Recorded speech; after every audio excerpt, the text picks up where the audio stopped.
पुराने बगदाद की गलियों में, जहां दजला नदी चुपचाप बहती थी, वहां एक राजकुमारी ज़हरा अपने महल की ऊंची बालकनी से चांद को निहार रही थी। उसकी आंखों में उदासी थी। उसकी मां की रहस्यमयी मौत ने उसके दिल को कभी न भरने वाला घाव दे दिया था। क्या सच कभी सामने आएगा? ज़हरा ने चुपचाप आकाश की ओर देखा। एक रात जब महल के सभी दरवाजे बंद हो चुके थे, ज़हरा ने बालकनी से देखा कि एक बूढ़ा फकीर नदी के किनारे बैठा है। उसकी दाढ़ी सफेद थी और उसके हाथ में एक पुरानी चमकती हुई किताब थी। राजकुमारी को ऐसा लगा जैसे वह आदमी उसकी तरफ देख रहा हो। अगले दिन अपनी दासी को साथ लेकर ज़हरा महल से चुपके से बाहर निकल पड़ी। दजला के किनारे फकीर बैठा था। उसकी आंखों में अजीब सी चमक थी। ज़हरा ने हिम्मत जुटाकर पूछा, आप कौन हैं और यहाँ क्यों बैठे हैं? बूढ़े फकीर ने मुस्कुराकर कहा, मैं वो हूँ जो सच की तलाश में भटकने वालों का मार्गदर्शन करता है। तुम्हारे दिल में एक सवाल है राजकुमारी, और उसका जवाब पाने के लिए तुम्हें 3 परीक्षाओं से गुजरना होगा। ज़हरा हैरान रह गई। आपको कैसे पता कि मैं राजकुमारी हूँ? फकीर ने हल्की हंसी के साथ कहा, बगदाद की हर दीवार के कान होते हैं बच्ची। पर क्या तुम सच जानने के लिए तैयार हो? राजकुमारी ने बिना सोचे कहा, हाँ, मैं अपनी माँ की मौत का सच जानना चाहती हूँ। फकीर ने किताब खोली और उसके पन्नों पर लिखे शब्द हल्की रोशनी में चमकने लगे। तो पहली परीक्षा के लिए तैयार हो जाओ, क्योंकि सच का रास्ता कभी आसान नहीं होता। दजला नदी के किनारे हल्की ठंडी हवा चल रही थी। फकीर की किताब से निकलती सुनहरी रोशनी पानी पर झिलमिला रही थी। राजकुमारी ज़हरा की आंखों में बेचैनी थी, लेकिन उसका दिल मजबूत था। पहली परीक्षा क्या है? ज़हरा ने उत्सुकता से पूछा। फकीर ने धीरे से किताब का पन्ना पलटा। पन्ने पर एक चित्र उभर आया, एक पुराना खंडहर और उसमें एक घायल नौजवान। तुम्हें इस नौजवान को बचाना होगा, फकीर ने कहा। वह तुम्हारी माँ की मौत के राज की पहली कड़ी है, मगर उसकी जान खतरे में है। राजकुमारी ने बिना वक्त गवाए फकीर से रास्ता पूछा और अपनी दासी के साथ खंडहर की ओर चल पड़ी।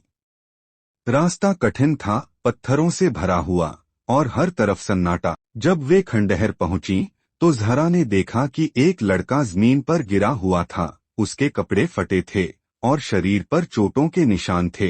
हे भगवान! ज़हरा ने दौड़कर लड़के को उठाया। तुम्हें क्या हुआ? लड़के ने मुश्किल से आंखें खोली। उन्होंने मुझे मारने की कोशिश की। मुझे सच पता था, इसलिए। सच? कौन लोग? ज़हरा ने घबराकर पूछा। लड़का बेहोश हो गया। ज़हरा ने उसकी चोटों को कपड़े से बांधा और उसे लेकर वापस फकीर के पास गई। फकीर ने लड़के को देखा और हल्की मुस्कान के साथ कहा, तुमने पहली परीक्षा पास कर ली ज़हरा, लेकिन सच के करीब आने के लिए तुम्हें और आगे जाना होगा। राजकुमारी ने दृढ़ नजर से फकीर को देखा। मैं पीछे नहीं हटूंगी। मुझे सच जानना है, चाहे मुझे कुछ भी करना पड़े। फकीर ने आसमान की ओर देखा, जहां चांद की रोशनी तेज हो गई थी। तुम्हारी दूसरी परीक्षा बलिदान की परीक्षा होगी। क्या तुम तैयार हो? राजकुमारी ज़हरा ने घायल लड़के को फकीर के पास लाकर बचा तो लिया था, लेकिन उसके दिल में सवालों का तूफान उमड़ रहा था। लड़का कौन था? उसे किसने मारा?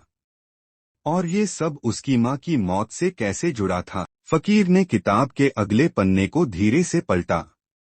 पन्ने पर एक नया चित्र उभरा, एक चमकता हुआ खंजर जिसके चारों ओर आग की लपटें थीं। अब क्या करना होगा? ज़हरा ने हिम्मत से पूछा। तुम्हें इस लड़के की जान बचाने के लिए एक बलिदान देना होगा, फकीर ने गंभीर स्वर में कहा। बलिदान? ज़हरा ने चौंक कर पूछा। कैसा बलिदान? फकीर ने आसमान की ओर देखा, जैसे कोई पुराना राज याद आ गया हो। दजला के उस पार एक पुराना मकबरा है। वहां एक जादुई फूल खिलता है जो किसी भी जहर को खत्म कर सकता है, लेकिन उस फूल की रक्षा एक जहरीला सांप करता है। अगर तुम फूल लाने की कोशिश करोगी तो तुम्हारी जान को खतरा होगा। झरा ने बिना सोचे कहा, अगर इस लड़के की जान बचाने के लिए मुझे खतरा उठाना पड़े तो मैं तैयार हूँ। फकीर की आंखों में एक चमक आ गई। याद रखना झरा, कभी कभी सच पाने के लिए अपनी जान की परवाह छोड़नी पड़ती है। मकबरे की ओर सफर। झरा अकेले उस मकबरे की तरफ चल पड़ी। खंडहरों से भरा रास्ता, हर तरफ सन्नाटा। उसकी सांसें तेज हो रही थीं, मगर उसका इरादा अडिग था। जब वह मकबरे के अंदर पहुंची तो उसे एक पत्थर की वेदी पर सुनहरा फूल चमकता हुआ दिखा। मगर जैसे ही उसने कदम आगे बढ़ाया, एक विशाल सांप फुफकारता हुआ बाहर आ गया। उसकी आंखें अंगारे जैसी लाल थीं। सांप ने जहर से भरी एक फुफकार मारी, मगर झरा झुककर बच गई।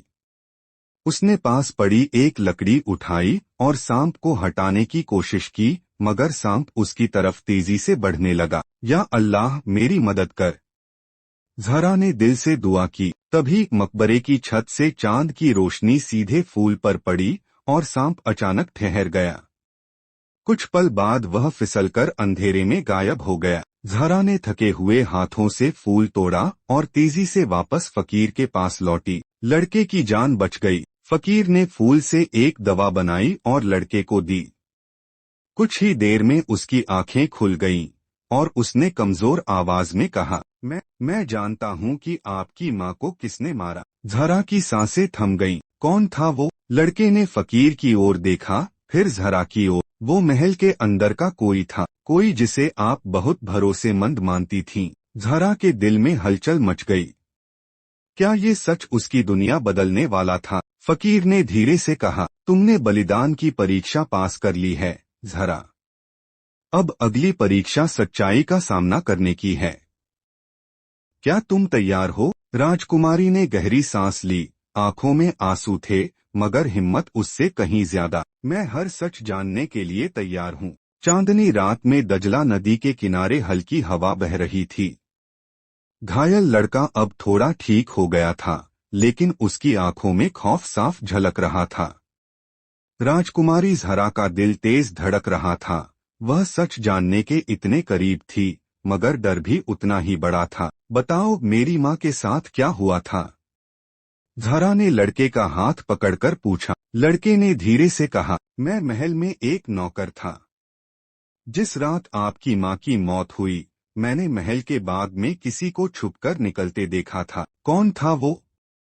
झरा ने अधीर होकर पूछा। लड़के ने कांपते हुए कहा, वो महल का सबसे भरोसेमंद वजीर था। झरा की आंखों में आंसू आ गए। वजीर, जो उसके पिता का सबसे खास दोस्त था, वही उसकी माँ की मौत के पीछे था। फकीर ने शांत स्वर में कहा, सच कभी कभी जख्म देता है, मगर उसे जानना जरूरी है। लेकिन पूरी सच्चाई अभी भी छुपी है। महल की वापसी। झरा ने फैसला किया कि वह महल लौटकर वजीर का सामना करेगी। फकीर ने उसे चेतावनी दी, वजीर चालाक है, अगर उसे लगा कि उसका राज खुल सकता है तो वो कुछ भी कर सकता है। झरा ने सिर हिलाया, मैं डरूंगी नहीं। मेरी माँ के लिए मुझे ये करना होगा। महल लौटकर झरा ने चुपचाप अपनी दासी को बुलाया और उसे लड़के की देखभाल करने को कहा।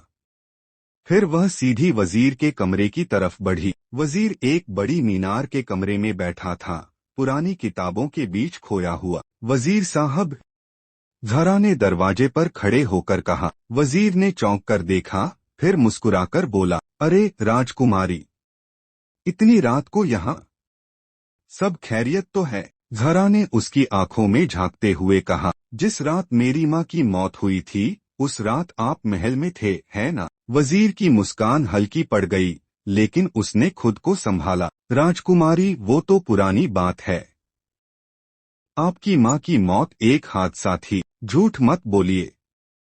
झरा ने गुस्से में कहा, मुझे सच पता है। किसी ने मेरी माँ को मारा था और वो इंसान महल के अंदर का ही था। वजीर के चेहरे का रंग उड़ गया।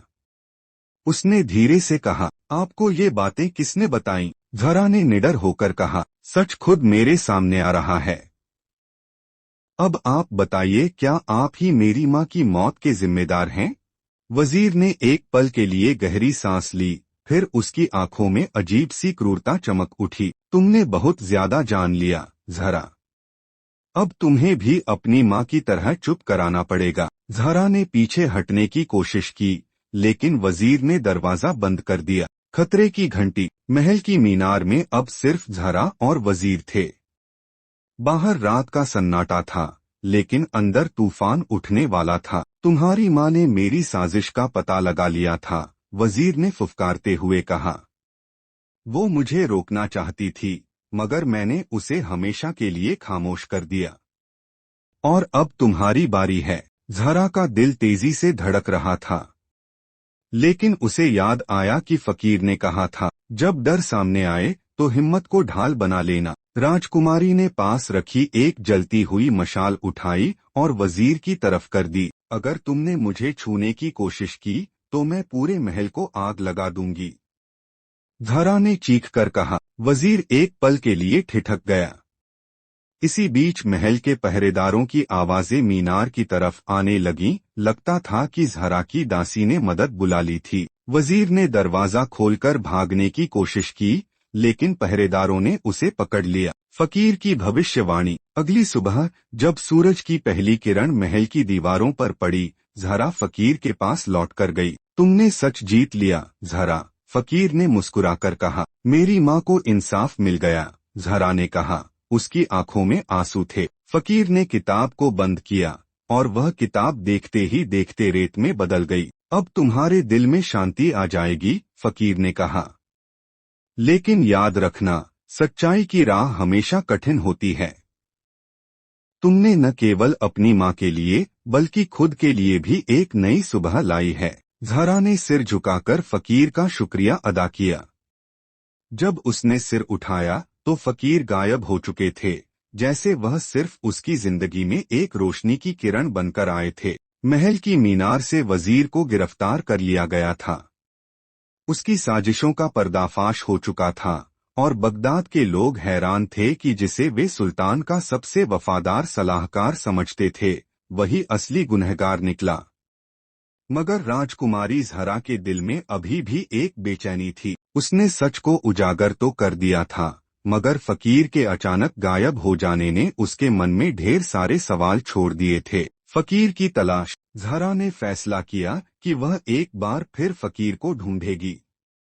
वह अकेले दजला नदी के किनारे पहुंची, जहां उसने पहली बार फकीर को देखा था। मगर वहां सिर्फ खामोशी थी, न फकीर न जादुई किताब। उसकी आंखें आंसुओं से भरने लगीं। क्या वो सिर्फ मेरी मदद के लिए आए थे?